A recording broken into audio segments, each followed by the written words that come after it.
નમસ્કાર, આપ જોઈ રહ્યા છો ઇન્ડિયા ન્યૂઝ ગુજરાત અને હું છું આપની સાથે કોમલ અગ્રવાલ। શરૂઆત કરી મહત્વના સમાચારોથી તો આજે એનએસયુઆઈના કાર્યકર્તાઓએ વિરોધ પ્રદર્શન કર્યું હતું, જેમાં ભીમરાવ આંબેડકરને લઈને ગૃહમંત્રી આપેલા નિવેદન બાદ રાજકીય માહોલ ગરમાયો હતો, જેને લઈને એનએસયુઆઈના વિદ્યાર્થીઓ દ્વારા વિરોધ દર્શાવ્યો છે। ગુજરાત યુનિવર્સિટીમાં મોટા વિરોધ દર્શાવ્યો છે અને મોટી સંખ્યામાં પોલીસનો કાફલો પણ હાજર હતો।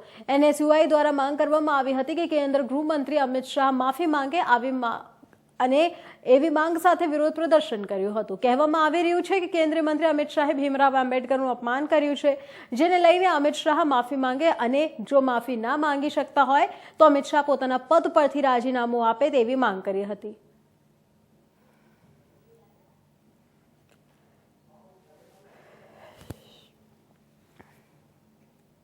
દાહોદ જિલ્લા પ્રદેશ કોંગ્રેસ દ્વારા આજરોજ સર્કિટ હાઉસ ખાતે એક પ્રેસ વાર્તાનું આયોજન કરવામાં આવ્યું હતું, જેમાં જિગ્નેશ મેવાણીની અધ્યક્ષતામાં પ્રેસ કોન્ફરન્સ કરવામાં આવી હતી, જેમાં જિગ્નેશ મેવાણી જણાવ્યું હતું કે ભારતના ગૃહમંત્રી અમિત શાહ દ્વારા પાર્લામેન્ટમાં બાબા સાહેબ આંબેડકર વિરુદ્ધ જે ટિપ્પણી કરી તેના વિરોધમાં તેઓએ જણાવ્યું કે અમે તો બાબા સાહેબ કરવાના પણ છે અને તમે ભલે ગોડસેનું રટણ કર્યો, पर મહીસાગર જિલ્લાના આઈએએસ ઓફિસર નેહા કુમારી દ્વારા દલિતો તથા આદિવાસીઓને એટ્રોસિટીના નામે બ્લેક મેલિંગ કરે છે એવું કહેવામાં આવ્યું છે, જેના માટે દાહોદ જિલ્લા કોંગ્રેસ વતી વડાપ્રધાનને આપેલી કરીને અમિત શાહનું રાજીનામું તાત્કાલિક ધોરણે મુકાય નહીં તો અમે ઉગ્ર આંદોલન કરીશું અને નેહા કુમારીને સામે એફઆઈઆર કરવામાં આવે અને સસ્પેન્ડ નહીં કરવામાં આવે તો ઉગ્ર આંદોલન કરીશું એવું જણાવ્યું હતું।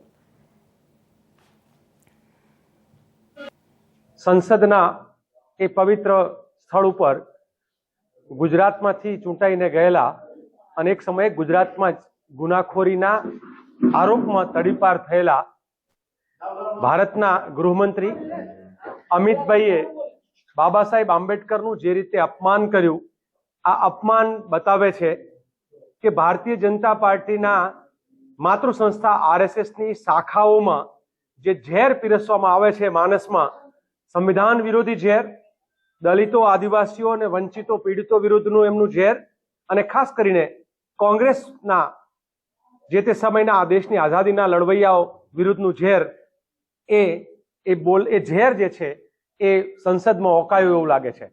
આરએસએસે વર્ષો પહેલા કહેલું કે આ સંવિધાનથી નહીં મનુસ્મૃતિથી આ દેશ ચલાવવો જોઈએ, એટલે એમની મનસા હજુ અધૂરી છે, એટલે સંવિધાનને અને સંવિધાનના રચેતાનું અપમાન કરીને એ ઇનડાયરેક્ટલી એ મનુસ્મૃતિવાળી એમની માનસિકતા છતી કરે છે। એ લોકો લગાતાર દેશના તિરંગાનું પણ અપમાન કરે છે અને કહે છે કે 3 રંગ એ અપસુકન્યાળ છે। ત્યારે સવાલ પૂછવાનું મન થાય કે આપણે શું ત્રિપુંડ કરીએ છીએ એ અપસુકન્યાળ છે? જે ત્રિશૂળ હાથમાં હોય છે એ શું અપસુકન્યાળ છે? એ જે આપણે વાત તિરંગાની કરીએ છીએ અને અપસુકન્યાળ માનવાવાળા વ્યક્તિ એ દેશની અંદર ક્યાંક એકરંગો અને દોરંગો જે છે પ્રસ્થાપિત કરવા માંગે છે।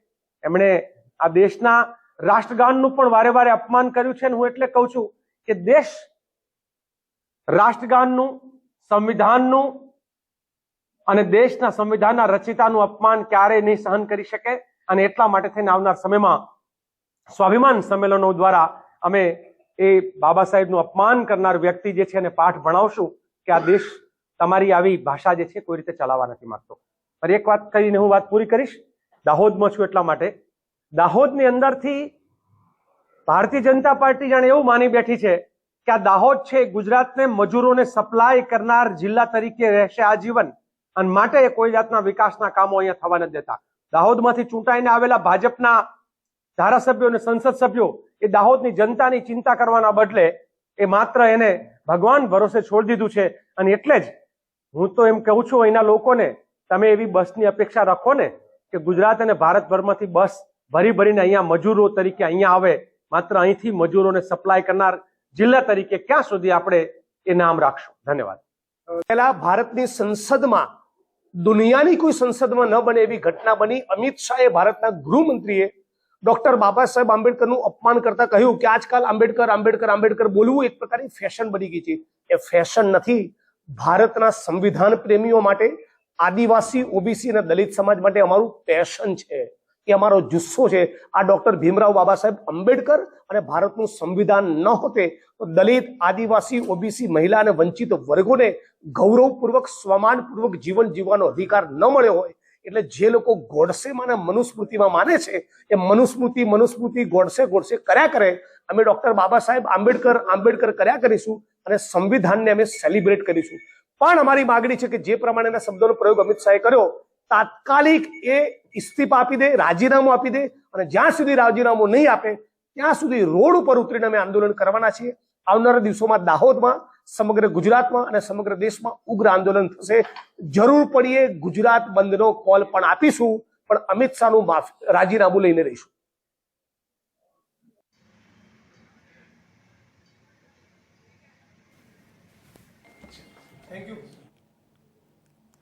રાજકોટ સહિત સમગ્ર ગુજરાતમાં ચકચાર મચાવનાર તાંત્રિક નવલસિંહ ચાવડાના તાર રાજકોટ પણ જોડાયેલા હોવાનું સામે આવ્યું છે.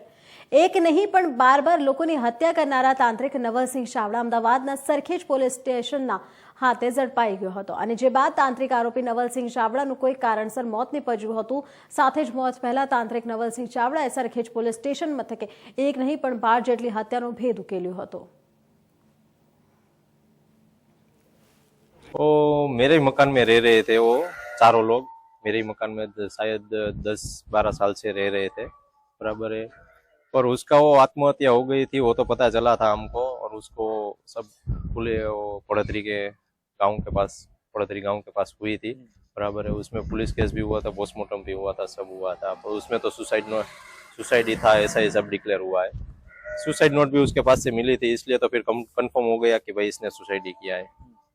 तो उसमें तो कुछ ज्यादा कुछ हुआ नहीं था, डाउट था, पर अभी सुसाइड नोट मिल गए थे, उसमें कुछ आगे बढ़ नहीं पाया. उनके घर में क्या परेशानी? उससे घर में कुछ परेशानी नहीं थी, मेरे ही मकान में रह रहे थे, मैं पहचानता हूँ उसको, पर उसके कुछ ऐसा मेरे को नहीं लग रहा था कि इसको कुछ दिक्कत हो, प्रॉब्लम हो, कुछ नहीं. उनके लड़की का कुछ मामला था? हाँ, उसकी लड़की थी थोड़ी, उसके हिसाब से हमको डाउट था कि इसलिए उसने सुसाइड किया होगा, बराबर. क्योंकि 3-4 जगह उसका चक्कर चल रहा था, सबको पता था वो, बराबर. उसके माँ बाप को भी पता था, तो इसी वजह से परेशान थे? हाँ, उसके लिए परेशान थे. घटना हुई थी वो तो हमें मालूम नहीं है, लेकिन पड़ोतरी पुलिस स्टेशन से फोन आया था, तो हम उधर गए और उसने बोला कि भाई यहाँ ये मोबाइल जो है तो सिक्योरिटी ने बोला कि भाई ये कादर भाई का मोबाइल है. तो उसने बोला कि भाई इसने यहाँ सुसाइड किया है. हमने बोला कि भाई वो सुसाइड कर नहीं सकता, किसी को करा देता है, वो ऐसा काम कर ही नहीं कर सकता. तो नहीं बोले कि तुम आओ तो सही, ये देखो ये कौन है कौन नहीं. तो हमने वहाँ गए, 4-5 लोग और देखा, हमने पहचान किया तो हमारा भाई था, भाभी था, भतीजा था. बाद में हमने बोला कि हाँ ये तो हमारे ही है. तो घर में क्या परेशानी थी? परेशानी तो कुछ नहीं थी, वो लड़की आती जाती थी, इसके लिए ज्यादा परेशानी उसको हुई होगी, इसके लिए वहाँ गए होंगे दिखाने के लिए. लेकिन वो गए वो तो हमको पता नहीं कहाँ जाते हैं कहाँ नहीं जाते, क्योंकि हमारा आना जाना तो कम था इसके लिए. आपको कैसे पता चला आपको कि इनकी हत्या हुई? अभी वो बात सामने आई? अभी तो हमको इसके लिए पता है कि सरखेज क्राइम ब्रांच से हमको फोन आया था, हमारा भाई इंचार्ज है, उसको बोला कि भाई ये तुम्हारा इंचार्ज भाई तुम्हारा नाम है, तो क्या ये कादर भाई को पहचानते हो? तो कादर भाई हमारा भाई था. तो ये कि एक फोटो भेजता हूँ, तस्वीर, वो उसको तुम पहचानते हो? तो उसने भेजा और हमने देखा, तो हमने सब लोगों ने देखा कि भाई ये तो हमने ये आदमी को कभी देखा नहीं है, पहली बार देखते हैं. बाद में उसने बोला कि भाई कुछ काम पड़ेगा तो हम फोन करेंगे. कोई बात नहीं. 2024ના દિવસે પડદરી પોલીસ સ્ટેશનની હદમાં રામપર ગામ પાસે એક ઓટો રિક્ષામાં 3 ડેડ બોડીઝ મળી હતી. આજે 3 લોકો હતા. એમનું નામ છે કાદરભાઈ અલીભાઈ મુકાસમ, ફરીદાબેન જે કાદરભાઈના પત્ની થાય છે, અને આસિફભાઈ જે કાદરભાઈના પુત્ર થાય છે. એ ઓટોમાં એક સુસાઇડ નોટ પણ મળી હતી. આ બધા ઘટનાક્રમ સંબંધે પડદરી પોલીસ સ્ટેશનમાં CRPC 174 મુજબ અકસ્માત મોતના બનાવ દાખલ કરવામાં આવેલ હતો. આજથી લગભગ 15 દિવસ પહેલા એક વ્યક્તિની ધરપકડ અમદાવાદ સિટી પોલીસ દ્વારા કરવામાં આવી હતી, નવલસિંહ ચાવડા. એમના સ્ટેટમેન્ટમાં એ વ્યક્તિએ કુલ 12 જેટલા મર્ડર્સ કરવાનું કબૂલ કર્યું હતું, જેમાંથી 3 લોકો જે હતા એ રાજકોટના હતા. એમના સ્ટેટમેન્ટ જે હતું અને જે તપાસ ત્યાં ચાલતી હતી અમદાવાદ સિટીમાં, એના આધારે અમદાવાદ સિટી પોલીસ દ્વારા અમને એક રિપોર્ટ કરવામાં આવ્યું કે નવલસિંહે એક જીગર ભાનુભાઈ ગોહિલ સાથે મળીને આ 3 વ્યક્તિઓના મર્ડર કર્યા છે. જે જીગર ભાનુભાઈ ગોહિલ છે એ અમદાવાદના નિવાસી છે. એમને ડિટેન કરવામાં આવ્યા અને એની પૂછપરછ કરવામાં આવી. એમની પૂછપરછ દરમિયાન કેવી રીતે આ મર્ડર્સને અંજામ આપ્યું છે એ બધું ખુલવા પામેલ છે. જે હકીકત છે આ પ્રકારની છે કે જે નવલસિંહ ચાવડા છે એ વઢવાણ સુરેન્દ્રનગરના નિવાસી છે અને ભુવાનું કામ. તો ક્રેડિટ કોઓપરેટિવ સોસાયટીના નામે ઓફિસો ખોલી અનેક ગણું વળતર આપવાની લાલચે જરૂરિયાતમંદ લોકો પાસેથી લાખો કરોડો રૂપિયાનું ઉધારણું કરી રાતોરાત ફરાર થઈ જવાના અનેક કૌભાંડો બહાર આવે છે. ત્યારે આ કૌભાંડમાં વધુ એક કૌભાંડ બહાર આવ્યું છે. આ વખતે રાજ્યના છેવાડે આવેલા વલસાડ જિલ્લાના ઔદ્યોગિક નગરી વાપીમાં ક્રેડિટ કોઓપરેટિવ સોસાયટીના નામે ઓફિસ ખોલી હજારો લોકો પાસેથી કરોડો રૂપિયાનું ઉધારણું કર્યું હતું. વાપીમાં અમદાવાદ મુંબઈ નેશનલ હાઈવે પર શ્રી સારણેશ્વર ક્રેડિટ કોઓપરેટિવ સોસાયટીના નામે 10 વર્ષથી એક ઓફિસ ખોલી હતી, જે બેંકની જેમ જ ચાલતી હતી. આમાં રોકાણ કરતા રોકાણકારોને આ ક્રેડિટ સોસાયટી સરકાર માન્ય હોવાથી અને સરકારના કોઈ વિભાગ સાથે જોડાયેલા હોવાનું બહાનું બતાવીને મહિને અને વર્ષે અનેક ગણું વળતર આપવાની લાલચ આપીને રોકાણ કરવામાં આવતું હતું. જે રીતે સરકાર અને અન્ય મોટી બેંક દ્વારા વિવિધ સ્કીમો ચલાવવામાં આવે છે, એવી જ સ્કીમોના બહાના હેઠળ લોકોને રોકાણ કરવામાં આવતું હતું અને મેચ્યોરિટીના અંતે અનેક ઘણું વળતર આપવાની લાલચ પણ આપવામાં આવી હતી. આથી ઔદ્યોગિક નગરી વાપી અને આસપાસના વિસ્તારના હજારો લોકોએ શ્રી શાણેશ્વર ક્રેડિટ કોઓપરેટિવ સોસાયટીમાં પોતાના પરસેવાની કમાણીનું રોકાણ કર્યું હતું અને અત્યારે વાયદા મુજબ મેચ્યોરિટીનો સમય ચાલી રહ્યો છે. આથી રોકાણકારો પોતાના મેચ્યોરિટીના અંતે પાકતા નાણાં લેવા ઓફિસ પહોંચી રહ્યા છે, પરંતુ છેલ્લા 10 દિવસથી ઓફિસ પર ખંભાતી તાળા લાગ્યા છે. સંચાલકો શટડાઉન કરીને રાતોરાત ફરાર થઈ ગયા. આથી અસંખ્ય રોકાણકારો કરોડો રૂપિયામાં ડૂબ્યા છે. सर आपका पूरा नाम? अविनाश कुमार कुशवाहा सर।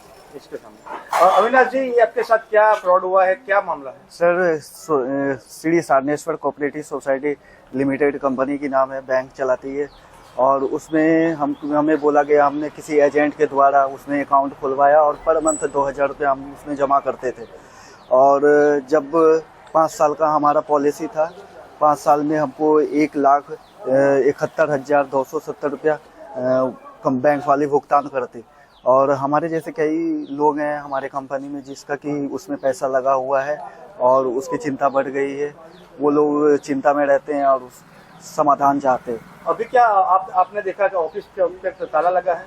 ऑफिस में ताला लगा है, बापी ब्रांच में अपना ताला लगा है। कुछ दिन पहले तो वहाँ पे बैनर लगा था और उमरगांव ब्रांच में जो है सर गया हमने, हमें पता चला किसी भी माध्यम से, तो हमने उमरगांव बैंक में गया तो वहाँ पे उसी शॉप नंबर पे जो नेट पे रजिस्टर एड्रेस दिखाता है उस शॉप नंबर पे कोचिंग संस्थान चलाया जा रहा है। क्या मांग है आपकी? हम सरकार से मांग चाहते हैं, गुजरात सरकार से मांग चाहते हैं कि हमारी जल्द से जल्द सुनवाई हो और हमारा जो भी राशि लगा हुआ है उसकी जल्द से जल्द हमें भुगतान कर दिया जाए सरकार की तरफ से। क्या नाम है आपका? Rajneesh Vishwakarma sir. Police station क्यों आए हैं? पुलिस स्टेशन सर हम आए हैं इसलिए कि सर हमारे साथ बहुत बड़ा फ्रॉड हो चुका है, क्योंकि हमारे साथ अपने पॉलिसी उसमें 2000 का अमाउंट भरते थे। हमने कुछ सपना देख के अपने लड़की के लिए अकाउंट पे ऐड करते थे सर, उसमें 2000 जैसा, और बैंक अचानक जो है ना बंद हो गया सर। उमरगांव गया था हमने और वहाँ पे जाके सर वहाँ पे देखता हूँ पोस्टर बंद हो गया सर। वहाँ पे दूसरी पॉलिसी वो दूसरा जैसे क्लासेस चालू कर दिया सर वहाँ पे। और वहाँ पे अगर पूछा जाता है तो सर किसी से पूछता हूँ तो वो लोग बोलता है कि सर यहाँ पे बैंक हम 2.5 साल से यहाँ पे एजेंट पहले से ही हैं सर, यहाँ पे बैंक कोई नहीं था। कैसे पैसे भरते थे और कैसे चीटिंग हुई? सर हमने अपना एजेंट द्वारा भरते थे सर 2000 जैसा, तो एजेंट सर हमारा जो है ना गांव में है सर, इसके लिए हमने यहाँ बहुत परेशान है सर। वहाँ जाते हैं बैंक में सर बोर्ड भी नहीं है, कुछ भी बैंक भी नहीं, ब्रांच भी नहीं, समझ में आ रहा सर। पैसे भरे, कितना आपके पास फ्रॉड हुआ है? सर हमारे साथ तो 46,000 फ्रॉड हुआ है सर ऐसा। क्या मांगे पुलिस से? सर अब पुलिस से मांग हमारी यही है कि सर गुजरात सरकार से यही मांगे कि सर हमारी जो है ना जो भी हमारा है सर वो हमको मदद करे सर हमारी। आपका पूरा नाम? संजय कुमार बिन सर। संजय भाई, ये आप पुलिस स्टेशन क्यों आए हैं? पुलिस स्टेशन इसलिए सर आए हैं कि हम मतलब महीनों दिन से हम परेशान हैं। हम लोग मतलब जो है कि महीने का 2-2 हज़ार रुपया मतलब पॉकेट मनी बचा के हम लोग इसमें डालते थे कि आगे का कुछ काम करेंगे। हमने 3 साल का ये खोलवाया था अकाउंट, जिसमें हमने 24 महीना भुगतान कर चुके हैं। 24 ये 25वां था। 25वां हम देने गए तो पता चला कि वहाँ बैंक नहीं है, ताला लगा हुआ है। फिर अपने एजेंट से बात की, एजेंट बोलता है मैं गांव में हूँ। इसके वजह से हम लोग इधर काफ़ी दिनों से परेशान हैं। अभी क्या माहौल है वहाँ? दुकान खुला, मतलब खुला है बैंक? वहाँ पे जाते हैं तो हमारे जैसे कई लोग मतलब वहाँ पे मिलते हैं, बातें होती है। तो कोई इधर है मतलब हमसे डेली कम से कम 20 लोगों से 25 लोगों से रोज अलग अलग लोगों से भेंट होती है, मुलाकात क्या होती लगता है लाखों का कौभांड हो गया? हाँ सर, लाखों का, एक आदमी का लाख से ऊपर है। मेरा सर 88 अभी, जबकि पूरा नहीं हुआ था, नहीं तो हमारा भी लगभग 1.5 लाख मैं भरता। और हमारे अपना तो चालू किया था, मैं अपने साले का भी चालू करवाया था। जो हम हिम्मत नहीं जुटा पा रहे हैं उनको। बैंक का नाम क्या है सर? श्री सारनेश्वर। हाँ, उसमें हमने मतलब भुगतान कर रहा था, तो मेरे वजह से 1-2 लोग और भी मतलब हाँ फंसे। अब उनको हिम्मत नहीं जुटा पा रहे हैं कि हम कैसे बोलें कि यहाँ बैंक नहीं है। વ્યાજખોરીનું દૂષણને ડામવા માટે સરકાર ગમે એટલા પ્રયત્નો કરે અને વ્યાજખોરો વિરુદ્ધ દંડાત્મક કાર્યવાહી કરે, પરંતુ તેનું દૂષણ એમને કેમ પ્રકારે બહાર આવતું જ હોય છે। વ્યાજખોરીના ખપ્પરમાં ભૂતકાળમાં કેટલાક પરિવારોએ મોભી ખોવાનો વારો પણ આવ્યો છે। કેટલાક પરિવાર ખોટવાઈ પણ ગયા છે અને અટવાઈ પણ ગયા છે। આવું જ કંઈક તાપી જિલ્લાના એક પરિવાર સાથે બન્યું હોવાનું સામે આવ્યું। પરિવારના મોભે હિંમત દાખવી આ અંગે પોલીસ ફરિયાદ પણ કરી અને પોલીસ હરકતમાં આવી ગુનો નોંધી આરોપીઓને ઝડપવાના ચક્રો ગતિમાન કર્યા। તાપી જિલ્લાના વ્યારા ખાતે રહી ફરસાણ અને મીઠાઈનો ધંધો કરતા વિનોદ ચૌધરી, રાજુ શાહ અને માંગીલાલ શાહ નામના ઇસમોના વ્યાજખોરીના ચંગુલમાં એવા ફસાયા કે તેમણે ટુકડે ટુકડે 97 લાખ રૂપિયા ચૂકતે કર્યા અને તેમના મુદ્દાલ તો એમની એમ રહી જે વસૂલવાને માટે વ્યાજખોર બાપ દીકરીએ ફરિયાદીને ધમકીઓ પણ આપવાની શરૂ કરી। તેમણે આપેલ ચક્કો પણ अलग अलग નામો હેઠળ બાઉન્સ કરાવ્યા અને જાહેર રસ્તાઓ પર મારવાની ધમકી પણ આપી। આખરે વિનોદભાઈએ હેરાન પરેશાન થઈ પોલીસનું સારણું લઈ પોલીસ ફરિયાદ કરતા પોલીસે ભારતીય ન્યાય સંહિતાની વિવિધ કલમો હેઠળ ગુનો નોંધી વ્યાજખોર બાપ દીકરીની જોડીને પકડવાના ચક્રો પણ ગતિમાન કર્યા છે। હું વિનોદ કુમાર જેતાજી ચૌધરી વિયારા રહું છું અને મીઠાઈ ફરસાણનો વ્યવસાય કરું છું। અને હું 2014-15 માં એક માંગીલાલ અસ્તિમલ શાહ અને રાજુકુમાર માંગીલાલ શાહ પાસેથી 50 લાખ રૂપિયા લીધેલા અને દર વર્ષે હું 365 દિવસના 9,12,000 રૂપિયા વ્યાજ 1.5% પ્રમાણે ચૂકવતો હતો। ચૂકવતા હું 92 લાખ અને હમણાં 9મા મહિનામાં હું 5 લાખ રૂપિયા 97 લાખ રૂપિયા ચૂકવી દીધા। તે છતાં એ લોકો ફોન પર મને ધમકી આપે છે કે ભાઈ આવો થઈને આટલા રૂપિયા અમને જોઈએ છે અને ક્યારે બેઠક કહીએ છે અને અમારે તમારી તબિયત બરાબર નથી રહેતી એટલે તમારો કોઈ ઠેકાણા નહીં મળે એટલે તમારા ભાઈઓ સાથે તમે લોકો સાથે રહીને અમને 50 લાખ રૂપિયાનો અમને બંદોબસ્ત કરો અને અમને ચૂકવો જોઈએ છે। વારંવાર એ લોકો રાઠોડીથી આવીને મારી દુકાને લાયસન્સોના ફોટા પાડે છે, મારા દુકાનોના ફોટા પાડે છે અને મારા ભાઈઓને જ અવારનવાર ટોર્ચર કરે છે અને ગમે તે અમારા સમાજની કેમ તેમ બેઠક હોય તો બી એ લોકો ભાષણ કરે કે ભાઈ મારા રૂપિયા એ આપવાના નહીં આપે, માંદો રહે કોણ આપે તો એ અમારી કોણ જવાબદારી લે, આમ કરીને ટોર્ચર કરે છે। અને દર મતલબમાં મહિને આવીને હમણાં 9મા મહિનામાં આપેલા તે છતાં એ લોકો પાછા હમણાં 10 તારીખે 10 નવેમ્બરે એ લોકો આવેલા, 10 તારીખે સાંજે ફોન કરીને 11 તારીખે તો પછી મારી હાથે ટોર્ચર કરી ગયા અને ધમકી આપી ગયા મારા ભાઈને, મને અને દુકાન પર ગમે તેમ બોલીને મને કહી ગયા કે તમારા ચેકો મેં બાઉન્સ કરાવી દેવા અને આમ કરીને હું તમને જેલમાં નખાઈ દેવા અને તમારો તમે જોઈ લેજો પછી જે કંઈ થતું હોય તે, પણ હું મારા પૈસા કઢાઈને રહીશ। અને બીજા મારા એની પાસે સિક્યુરિટીમાં મારા ચેક પડેલા હતા યુકો બેંકના 5 ચેક, એટલે એ 5 ચેકમાંથી એક તો એના વાઇફના નામે બાઉન્સ કરાવ્યો છે અને 2 ચેક છે તો થર્ડ પાર્ટીના નામે 10-10 લાખ રૂપિયાના ભરીને બાઉન્સ કરાવ્યા છે એણે, એટલે 30 લાખ રૂપિયાના મારા પર એણે ચેક બાઉન્સ કરાવી દીધા અને એને મેં ચૂકવતા દર વર્ષે લગભગ 92 લાખ રૂપિયા ઉપર ચૂકવી દીધા અને આ 9મા મહિનામાં આપણે 5 લાખ રૂપિયા હજી ચૂકવ્યા અને હજી બી એ લોકો 50 લાખ રૂપિયા માંગણી કરે છે મારી પાસે। વ્યક્તિ છે તે નાણાં ધીરધારનો ધંધો એનું લાયસન્સ છે? નહીં, નથી સર, નથી. અને એને ગોળ મોવડાનો ધંધો છે 2 નંબરનો સાહેબ. એટલે એ દરેક વેપારીને ઘણા બધા ગરીબોને આવી રીતના કરીને આ ધંધો એને કરે છે. ખાલી દુકાન નામની કે કરિયાણાનો છે, પણ ધંધો એનો ગોળ મોવડાનો છે. અને એ આવી રીતના કરીને લોકો પાસે આ રીતના ફસાવે છે આવી રીતના એમ. શું કાર્યવાહી કરી? કાર્યવાહી સર મેં એવું છે કે આ ઘણો જ માથા ઉપરનો રસ્તો થયો એટલે મારો કોઈ સાથ સહકાર નહીં મળ્યો. એટલે ડાયરેક્ટ મેં પછી અરજી લખાવી. મેં કીધું ભાઈ એ તો હું તબિયત બરાબર નથી રહેતી, એટલે કાલે મારા છોકરાઓને કે ઘરને કે ધંધા વ્યવસાયને તકલીફ પહોંચાડે એટલે મેં વ્યારા પોલીસે અરજી લખી અને અરજી કરી હતી 15 નવેમ્બરે, 15 કે 17 નવેમ્બરે.